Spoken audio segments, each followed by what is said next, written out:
Namaste, Acharya ji. Namaste. Uh, uh, I've been listening to you since 2020, and for past 4 months, I joined the Gita session. And thank you so much for the Rohit for doing his due diligence that make sure that we are consistent with the attendance. Um, and I've been reflecting on a point that you have made about that we share sensory capacity and the ability to make moral decisions. It has led to me that wonder why it's for some individuals, a single incident can catalyze a profound shift toward their ethical action. Sorry, I'm really nervous. Whereas for other, even presented with the overwhelming evidence for mass production of animal consumption or destroying our planet, they remain entrenched in their current behavior. For an example, for me, a single incident was made me decision that I have to go vegan, and I need to do as much as I can to my capabilities to protect the environment and spread the awareness. But for some people, there is so much data outside, and they watch all these documentaries. Still, they say, I'm in the process, but in this process, they continue to like uh, moving toward destruction. So I just wanted to know that in what factor, in your view, contribute to this kind of disparities that they know that they are causing all the problem and suffering, but they still continue to do that. So I just can't comprehend sometimes because even within my family, that no matter how much I try to convince them, uh, they don't want to listen. The most they will say that maybe you have studied so much, that's why tera dimag pagal ho gaya. So See, the reason is just diversity in Prakriti. There is physical conditioning and there is social conditioning. There is no other reason. Uh, you can raise an animal. Take an example. You can raise an animal on a diet that's not staple to it. And the animal, for the sake of its survival, might adjust to this kind of non-staple diet. But even then, years later, if one day, for the first time, the animal gets a chance to return to what it's biologically made for, it will immediately take the opportunity. And then you will say, see, some people learn with such little instruction. They are so eager and prompt to take the cue. It's coming a bit from their body. And similarly, it can come from all the mental stuff that we absorb over the years. Different people have gone through different experiences, and that changes their receptivity towards improvement. So these two things are there, but what overrides both the physical and the social conditioning is your capacity, your desire to really change, be free, be liberated. If that is there, then it does not matter how strong your bonds of conditioning are. And that again is something you cannot always dictate. That desire to be uplifted is a matter of love. And it cannot be dictated, commanded, cultivated, organized. If it happens, it happens. It's a matter of the person's choice. So these 2+1 factors are there. How you are from the body, how you have been receiving your experiences since birth. And the third point is somewhat of a mystery. Is there love in your heart? Do you want to make difficult choices? These three things are there. What to do then if people do not listen? What to do if they are very strongly physically and socially conditioned and are showing very little evidence of any spark of love? The answer is a bit similar to the one that I gave to our previous participant. Please defocus. Your aim is to save the animals, not just to improve your family. Your love is directed towards animal welfare, not family welfare. And animals are being consumed by 7 billion people on this planet. More than that. Why target only 4 or 5 of your family members? Why not work in a more general way? Maybe there are people right at the edge, just waiting to be converted. Low-hanging fruits, as we call them. Why not pick them first?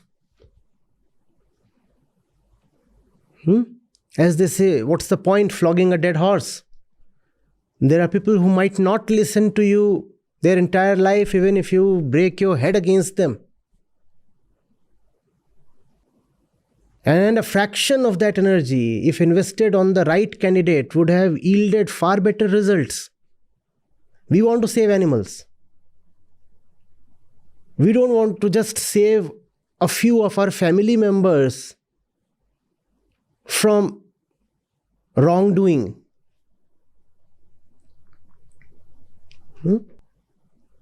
So that's the way to go. And remember, in the 3 points that we said, a fellow can be blamed only for the third one. Only the third one is a choice. And it's a very sovereign choice. For point 1 and 2, that person cannot even be blamed. Who has control over his physical composition?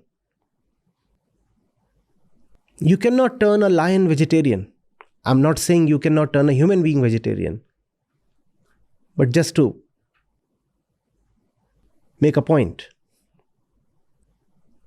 So it's a very strong thing, physical conditioning. People are made differently. Diversity is Prakriti. Some people will always be outliers without any credit or offense to them. It's just a thing of normal distribution.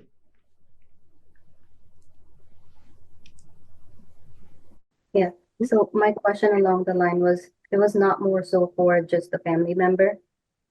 Can you hear me? Yeah. So it was not just for the family member. I kind of gave up on them. They will come along when they come along.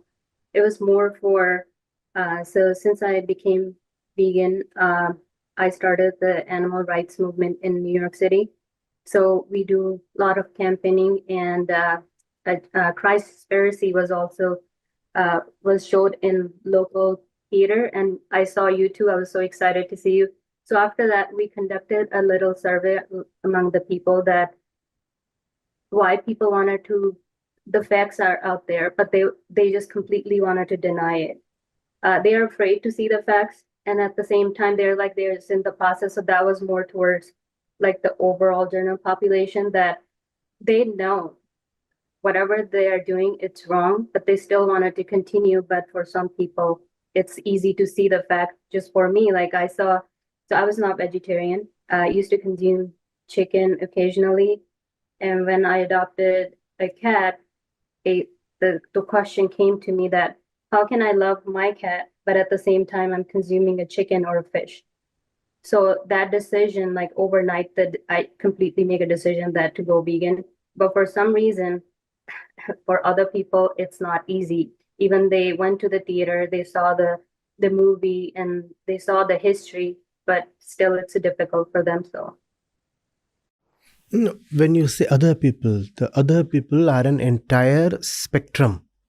I talked of the normal Gaussian distribution.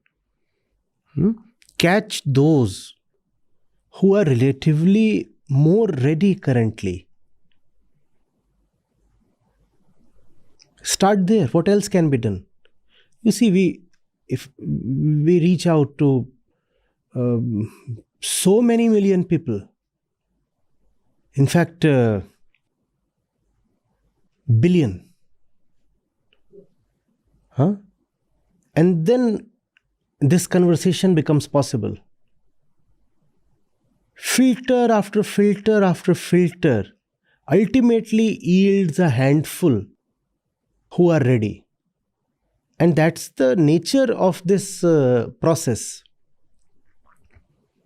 It starts slowly and then gains disproportionate momentum, rises exponentially.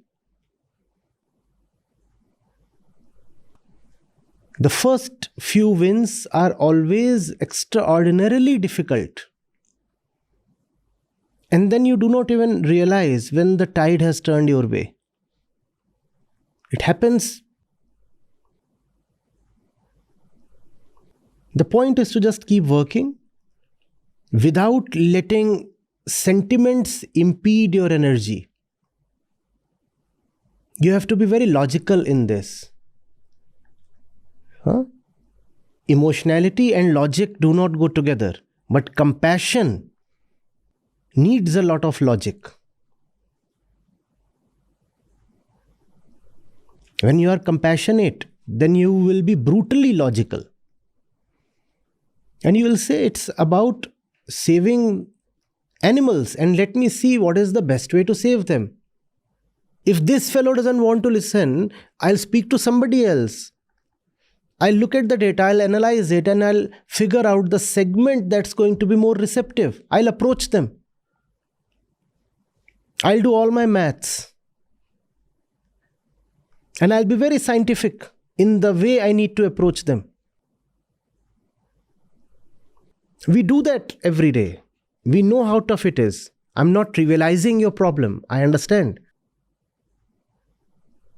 But I also know how to go about it. Or little bit of it within my limits. I mean, a 0.1% success rate, we don't mind that. Even those who fill up the form to get connected to the courses run by the foundation, even among them, the ones who really opt in, the rate is 3%, 5%, 10% if we are lucky.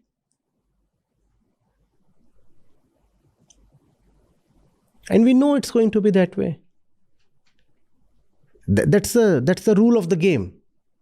No, you could as well say, I don't want to play the game. But if you want to play the game, then you'll have to play by the rules. These are the rules. Just keep throwing the ball at the wall. It does happen that something called quantum tunneling. One particular attempt, the ball goes through. Waiting for that day. Yeah. And call also rhymes well with all this, no? One particular attempt, the call goes through.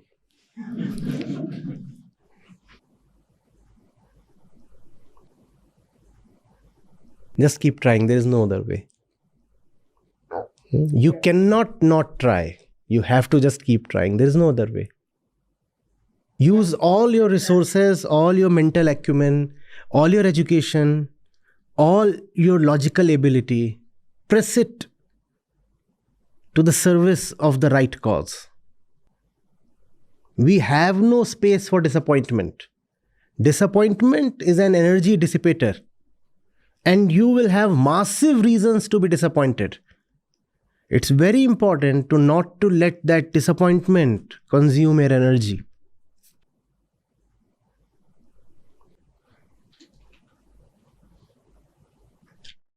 Definitely continue to try, and then you are the strength behind all of us, the young generation, to make a difference. And being a healthcare provider, I try my best to give them that you really don't need all these uh, animal products to keep yourself healthy. But again, it's just really hard. This is the society, and they've been conditioned, especially in the US. Like you will see a laughing cow picture on the cheese marketed, or a laughing pig on a pork. So it's hard. It's because they don't know where their food is coming from. So it's really hard to show the real picture. So the thing we can try to educate people, that especially the little kids, ask yourself where the food is coming from, see the reality, and then you make a difference. Then you make a decision that whether you wanted to choose the right over wrong. So this is the strategy. It will show results, but uh, in its own way. We do not know how and in which way things will fructify. Just keep doing the right thing. Just keep doing the right. If you're doing the right thing, it is impossible that the right results won't come. But they don't always come in ways we expect. So don't expect. Just do.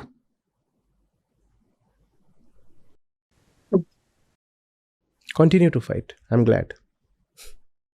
Yeah. Thank you.